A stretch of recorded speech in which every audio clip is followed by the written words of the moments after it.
उपस्थित होंगे। आज का जो काइंसोलॉजिकल लेक्चर है उसमें हम प्रिंसिपल्स ऑफ री एजुकेशन के बारे में पढ़ेंगे, ठीक है। तो इसमें हमने उस मेयर्स के बारे में मतलब कि हम पढ़ना है जिससे हम मतलब कि अपना जो पोस्चर है उसको हम बेहतर से बेहतर कर सकें, ठीक है। मतलब कि एक पेशेंट का अगर पुअर पोस्चर हो गया तो उसे हम किस तरह उसका पैटर्न बनाएं या कैसी कैसी हमने उसने टेक्निक्स अप्लाई करके उसको गुड पोस्चर की तरफ लेके आना है। तो इसमें सबसे पहले कह रहा है कि जो फिज़िकल जो कोई भी ट्रीटमेंट होता है ना वो जो पेशेंट का जो कोऑपरेशन होता है उस पर डिपेंड करता है। अगर थेरापिस्ट अगर पेशेंट का कोऑपरेशन अचीव नहीं कर सकता तो उसकी री एजुकेशन कभी भी नहीं कर सकता। तो ये सबसे पहले पॉइंट होता है, ठीक है।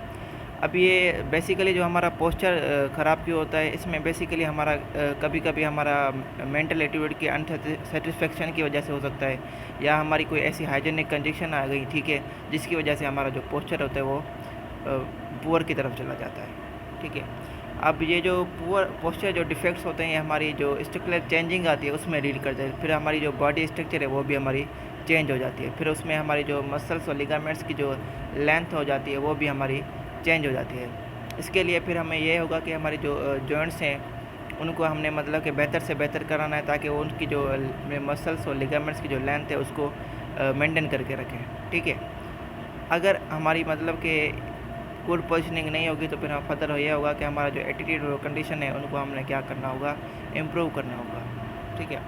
इसके अलावा हम रिलैक्सेशन और मोबिलिटी एक्सरसाइज होते हैं, ठीक है, वो करवा के हम जो है पोस्चर को बेहतर से बेहतर करा सकते हैं। अच्छा, अब इसी में सबसे पहले ये भी है कि हम एक चेयरफुल एटमॉस्फेयर भी देते हैं, ठीक है, एक स्पिरिट ऑफ एंजॉयमेंट भी दें जिससे हमारी जो पेशेंट जो होगा वो हमें अपना कंसर्न देगा, जिसकी वजह से हम मतलब कि सेटिस्फेक्शन हो सके, हम उसका जो पोस्चर है वो बेहतर से बेहतर कर सकेंगे, ठीक है। अच्छा, उसमें कह रहा है कि जब हमारा जनरली डेबिलिटी और फैटिग काज हो जाएगी तो फिर हम उसको हमने सबसे पहले ट्रीट करना होगा। रिलैक्सेशन की टेक्निक में हमने जो अननेसेसरी जो टेंशन है जो भी हमारी असिस्टेंस हो रही है किसी भी सेटिस्फैक्ट्री अलाइनमेंट की फीलिंग की, उसको हमने रिमेंबर करना होता है, ठीक है। उसके बाद ये है कि जब भी हमारी जो लोकल कंडीशंस होती हैं वो हमारी क्या करती हैं, हमारा जो पोस्चर पैटर्न होता है उसको अल्टर कर देती हैं। सबसे पहले हमने क्या करना होता है, उसे रिमूव करके उसकी एक सूटेबल अटेंशन जो होती है उसे हमने रिसीव करना होता है, ठीक है। अब जो पेन होता है वो हमारे मुख्तलिफ मीन्स के ज़रिए मतलब कि एलिवेट होता है, जैसे कि अगर हमारी पोस्चर के जैसे मस्कुलर वीकनेस हो जाएगी, ठीक है, उसी वजह से फिर हमारा जो मसल पावर जो बैलेंस होता है वो डिस्टर्ब हो जाता है, जिसकी वजह से हमारी जो टेंशन जो होती है लोकुलर टेंशन वो रिमूव हो जाएगी रिलैक्सेशन मेथड के ज़रिए। इसके अलावा हमारे जो ऑक्यूपेशनल जो स्ट्रेंथ्स होते हैं, ठीक है, जिसकी वजह से हमारी जो रिलीव करते हैं हमारी एनालिसिस ऑफ मूवमेंट पे, वो भी हमें रिक्वायर्ड होते हैं। और हमारी जो न्यू पैटर्न जो होता है उसकी सबस्टेशन जो होती है वो एक सेटिस्फैक्ट्री मैकेनिकली अप्लाई की जाती है। अब ये जब हमारे लोकल मेथड जो हम ट्रीटमेंट करेंगे ये अगर प्रोग्रेस में होंगे तो फिर हमारा एक पोस्चर का गुड मैटर्न आ जाएगा, ठीक है। फिर वो पेशेंट को हम प्रेजेंट करेंगे, फिर वो उसको रिमेंबर करता जाएगा और उसे रीस्टेब्लिश करके जाएगा। फिर हम उसको वो सारी चीज़ें बताएंगे, वो अपने घर में वो चीज़ें परफॉर्म करेगा, तो इससे हमारा जो पेशेंट का जो पोस्चर है वो ठीक हो जाएगा। अच्छा, अब कह रहा है कि जो फॉल्टी आइडिया होता है ना कॉर्डेक्स पोस्चर का, वो उसको हम क्योर कर सकते हैं। कैसे करेंगे पे हम जो पेशेंट को इंड्यूस करेंगे कि वो एक न्यू और सेटिस्फैक्ट्री पैटर्न जो है उसको एक्सेप्ट करे। जब तक पेशेंट उस पैटर्न को एक्सेप्ट नहीं करेगा उसका पोस्चर ठीक नहीं होगा। तो ये सबसे बेहतर मतलब कि इम्पोर्टेंट पॉइंट होता है, ठीक है। अब ये सबसे उसके बाद है री एजुकेशन की टेक्निक्स, मतलब कि कौन कौन सी टेक्निक्स होते हैं जिसकी वजह से हम मतलब कि पोस्चर को री एजुकेट कर सकते हैं जो कि हमारा ख़राब हुआ पड़ा है। तो सबसे पहले हमारा एटमॉस्फेयर का बड़ा रोल होता है, ठीक है। तो उसकी एक अच्छी इम्पोर्टेंस होती है हमारी पोस्चर री एजुकेशन के लिए। और थेरापिस्ट को ये भी चाहिए कि वो हमारा जो पेशेंट है उसके कोऑपरेशन को अप्रोच कर सके और उसको परसीव कर सके, ठीक है। उसके अलावा ये भी है कि हमारा जो पेशेंट जो है वो ये भी फील करे कि जो गुड पोस्चर है वो उसके लिए बेहतर है, ठीक है। उससे उसकी जो बहुत सारी जो डिफ़िकल्टीज़ है वो हमारी रिजॉल्व हो सके, ठीक है। जब तक पेशेंट इस चीज़ को रियलाइज़ नहीं करेगा तब तक वो गुड पोस्चर की तरफ नहीं आ सकेगा। अब ये भी हम कह सकते हैं जो ग्रुप एक्टिविटीज़ होते हैं उसके इंक्लूजन में ये होगा कि हमारी जो री एजुकेशन है, ठीक है, वो एक हमारा एटमॉस्फेयर एन्जॉयमेंट दे, इसकी वजह से हमारा जो पेशेंट है वो उसको वर्क करने में उसे आसानी हो सके। अब रिलैक्सेशन, अब मतलब कि जब भी हम ये सारे ट्रीटमेंट प्रोसीजर दे रहे हैं तो उसके लिए रिलैक्सेशन का कैसे कैसे, वो भी एक मतलब कि इम्पोर्टेंट फैक्टर होता है उसको रीएजुकेट करना, ठीक है।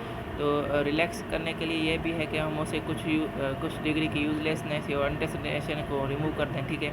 ऐसा नहीं है कि हम मतलब कि उसको एक मतलब ट्रीटमेंट करते जाएं लेकिन उसको रेस्ट का कोई मतलब कि उसको टाइम ना दें, तो ये भी एक मतलब कि सही नहीं है, जिसकी वजह से उसकी जो मसल्स हैं वो ज़्यादा से ज़्यादा स्ट्रिक्ट हो जाएंगे, उसकी में हमारा होगा क्योंकि उसकी कॉन्ट्रैक्चर्स बन जाएंगे, जिसकी वजह से उसका जो ब्लड फ्लो है वो डिस्टर्ब हो सकता है। तो जनरल रिलैक्सेशन ज़रूरी होती है बॉडी के लिए, ठीक है। अब जब हम बॉडी को हॉरिजॉन्टल पोजीशन में रिलैक्सेशन देंगे तो जिसकी वजह से हमारा जो मस्कुलर टेंशन होता है वो हमारा रिड्यूस हो जाता है और हमारी जो एक फीलिंग अलाइनमेंट गिव देता है। जब भी हमारी वॉलंटरी रिलैक्सेशन किसी भी स्पेसिफिक ग्रुप ऑफ मसल की हम उसको बताएंगे तो फिर हमारा जो पेशेंट होगा वो उसकी टेंशन को रिकॉग्नाइज़ करेगा, फिर वो उसको चाहेगा कि हम उसको मतलब कि उस टेंशन को रिकॉग्नाइज़ करके उसको रिलैक्स करने की कोशिश करें, ठीक है। ये किसी भी स्टैटिक और डायनेमिक में पोस्चर दोनों में उसकी मेंटेनेंस से हो सकता है।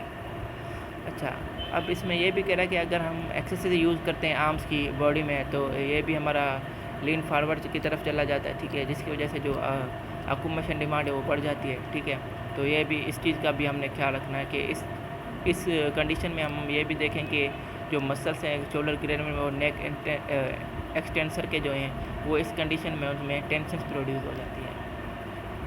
अच्छा, उसके अलावा कह रहा है कि जो हमारे लोकल और जो वॉलंटरी रिलैक्सेशन होती है इस ग्रुप ऑफ मसल की, वो हम उसको लाइंग पोजीशन में हम बताते हैं, ठीक है। और इसमें हमारा जो होता है बेहतरीन जो मेथड होता है वो कंट्रास्ट मेथड होता है, ठीक है, जिसमें हम क्या करेंगे जो स्टेट ऑफ टेंशन होती है उसको हम रिकॉग्नाइज करते हैं। अच्छा, अब ये जो रिलैक्सेशन मेथड जो आ गए इसमें मतलब कि इसके कौन कौन सी एग्जांपल्स हैं। सबसे पहले बता रहे हैं कि क्रूक लाइंग में या प्रोन लाइंग में अगर हमने जनरल रिलैक्सेशन देनी है तो उसके लिए हम पेशेंट को क्रूक लाइंग में रखेंगे या लाइंग में या प्रोन लाइंग में रखेंगे।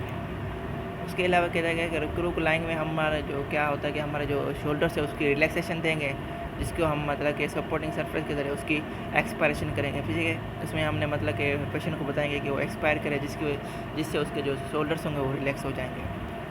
उसके बाद प्रोन लाइंग में फोर हेड की सपोर्ट के साथ हम उसे बोलेंगे कि वो अपने हेड को रेज करे और फिर उसको लोअर करे रिलैक्सेशन के साथ। उसके अलावा सिटिंग में हम उसको बोलेंगे कि वो शोल्डर श्रगलिंग करे और रिट्रैक्शन करे जो कि रिलैक्सेशन को फॉलो करे, ठीक है। बाकी का लेक्चर हम नेक्स्ट लेक्चर में आपको बताएंगे। आज का लेक्चर हम यहाँ के एंड करते हैं। उम्मीद है मुझे लेक्चर अच्छा लगा होगा। अगर आप हमारे चैनल पर फर्स्ट टाइम है तो लाइक कमेंट और सब्सक्राइब करें। अपना ख्याल रखें। अल्लाह हाफिज़।